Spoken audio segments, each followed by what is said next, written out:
నుంచి శాటిలైట్ వరకు కూడా అనేకమైన డిబేట్లో పాల్గొన్నారు. కొంతమంది అనేకమైన మాటలు అన్నారు, కొన్ని ట్రోల్ చేశారు, కొన్ని తిట్టుకున్నారు.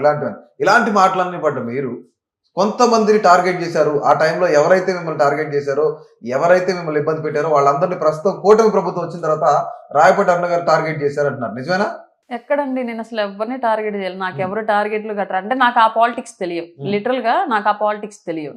నాకు తెలిసిన పాలిటిక్స్ ఒకటే, పవన్ కళ్యాణ్ గారు నాకు నేర్పించింది ఏంటి, సొసైటీ మనకు ఒక అవకాశం ఇస్తే తిరిగి మనం వాళ్ళకి ఏమి ఇవ్వాలి, మళ్ళీ ఇంకొకసారి మనకు అవకాశం ఇచ్చేలాగా ఎలాంటి అవకాశాలు ఏర్పాటు చేసుకోవాలి, ఇదే ఉంటది. నాకు నిజంగా వాస్తవంగా మాట్లాడాలంటే నాకు ఇప్పటి వరకు ఆంధ్ర రాష్ట్ర రాజకీయాల్లో గతంలో చూసిన రాజకీయాలు నాకు తెలియవు. నాకు తెలిసిన రాజకీయం కళ్యాణ్ గారి రాజకీయం, నలుగురికి మంచి చేయడం, ఏమీ చేయలేకపోతే సైలెంట్ కూర్చోవడం తప్ప చెడు చేయకూడదు. నీ వల్ల 10 మందికి మంచి జరగకపోయినా పర్లా, కానీ ఒక్కళ్ళకు కూడా చెడు జరగకూడదు. ఈ కాన్సెప్ట్ లోనే ఉంటది నా మైండ్ సెట్. నేను ఎవరినైనా సపోర్ట్ చేయాలనుకుంటే 10 మందికి సపోర్ట్ చేస్తాను, నాకు అవకాశం ఉంటే. అవకాశం లేదనుకో సైలెంట్ గా ఉండిపోతా అంతే తప్ప పొరపాటును కూడా నాకు తెలిసి ఒక్కళ్ళకి కూడా నేను హాని చేయను. నాకు తెలియక జరిగింది అన్నా సరే, ఈవెన్ అది నా వల్ల జరిగితే నేను ఓపెన్ గా నా తప్పు అయిపోయింది క్షమించండి నొప్పేసుకుంటా, ఓపెన్ గా నొప్పేసుకుంటా. ఒక నా వల్ల జరిగిన మిస్టేక్ నొప్పుకోవడానికి నాకు ఎలాంటి మొహమాటం ఉండదు డెఫినెట్ గా. ఎందుకంటే నేను మళ్ళీ దాన్ని రిపీట్ చేయాలనుకోను. నా తప్పు నేను తెలుసుకోకపోతే అది మళ్ళీ రిపీట్ అయ్యింది. ఆ తప్పు నేను తెలుసుకుంటేనే ఇంకోసారి రిపీట్ చేయకుండా ఉంటాను. కాబట్టి 100% నేను తప్పు తెలిసి చేయను ఎట్టి పరిస్థితుల్లో. మీ అవసరం ఉన్నప్పుడు మీ వాయిస్ ని, పార్టీ వాయిస్ ని ప్రజల్లోకి చాలా బలంగా తీసుకెళ్లారు. ఎన్నికల తర్వాత విజయం సాధించిన తర్వాత రాయపాటి అరుణ గారితో పని అయిపోయింది, ఆవిడతో కొంచెం ఆవిడని పక్కన పెట్టారా అని అనుకోవచ్చా? నిజంగానే ప్రజలు కొంతమంది నేను మీ ఇంటర్వ్యూకి వస్తున్నానని కొంతమందికి షేర్ చేశాను నేను. వాళ్ళు అడిగిన మాట ఇది, నిజంగానే అరుణ గారిని పక్కన పెట్టారా? ఆవిడకేమి పదవి లాంటిది ఇవ్వరా? చాలా కష్టపడ్డారు కదా, ఒకసారి అడగండి. నిజంగానే ఏదైనా జరిగిందా ఇంటర్నల్ గా? ఆవిడ నిజంగానే పక్కకు పెట్టారు? లేదండి, నాకున్న ఇన్ఫర్మేషన్ ప్రకారం చెప్తున్నాను ఇదంతే.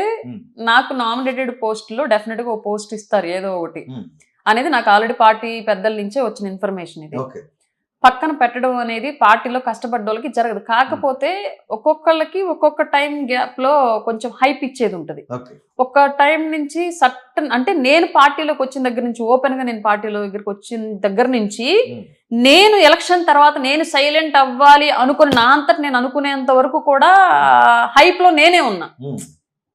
మీడియాలో చూసుకున్నా, డిజిటల్ మీడియాలో చూసుకున్నా, సోషల్ మీడియాలో చూసుకున్నా, గ్రౌండ్ లో చూసుకున్నా, బహిరంగ కార్యక్రమాలు, బహిరంగ సభలకు కూడా నాకు తెలిసి రాష్ట్ర వ్యాప్తంగా మోస్ట్ వాంటెడ్ గెస్ట్ కింద అటెండ్ అయింది నేనే ఎక్కువ. ఆ number of districts, number of open public సభలు, ఎవరిని పిలవాలి అని 10 మంది కూర్చున్న దగ్గర ఒక డిస్కషన్ జరిగితే 10 మందిలో 7 నోటి నుంచి వచ్చే పేరు రాయపాటి అరుణ, ఏ జిల్లాలో డిస్కషన్ జరిగినా సరే. అట్లాంటి హైప్ నేనే అది ఫేస్ చేశాను. అది నేను చెయ్యాలనుకున్న రోజులు నేను అంతే స్థాయిలో పనిచేశాను, అంతే స్థాయిలో ఆ స్టేజ్ లో ఉండిపోయా. ఇప్పుడు నా అంతటి నేను కొంచెం రెస్ట్ తీసుకుందాము అంటే ఒక 2 సంవత్సరాలు నిరంతరం కష్టపడ్డానండి పార్టీ కోసం. ఎక్కడైనా సరే, సోషల్ మీడియా అవనివ్వండి, మీడియా అవనివ్వండి, బహిరంగ సభలు అవనివ్వండి, మా జిల్లా, ఆ జిల్లా, ఈ జిల్లా అని లేదు, ఎక్కడైనా ఒక యుద్ధమే చేశారు. 2 ఏళ్ళు నిరంతర యుద్ధం చేశాను పార్టీ కోసం. పార్టీ ఎందుకు చేసావు అంటే, నేను కళ్యాణ్ గారిని ఒక ప్లేస్ లో చూడాలని భావించాను కాబట్టి కళ్యాణ్ గారి కోసమే చేశాది. ఎవరినో ఉద్ధరించాలని నేను చేయలే. పార్టీని నా వంతుగా నేను కష్టపడి పార్టీని ఒక స్టేజ్ లో పెట్టుకోవాలి, అందుకు నేనేం చేయగలను ఆలోచించాను. నాకేంటి అని ఆలోచించాల, నేను పార్టీకి ఏంటని ఆలోచించా ఆ గ్యాప్ లో. దాని గురించే కొంతమంది వాళ్ళే ట్రావెలింగ్ అరేంజ్ చేసేవాళ్ళు,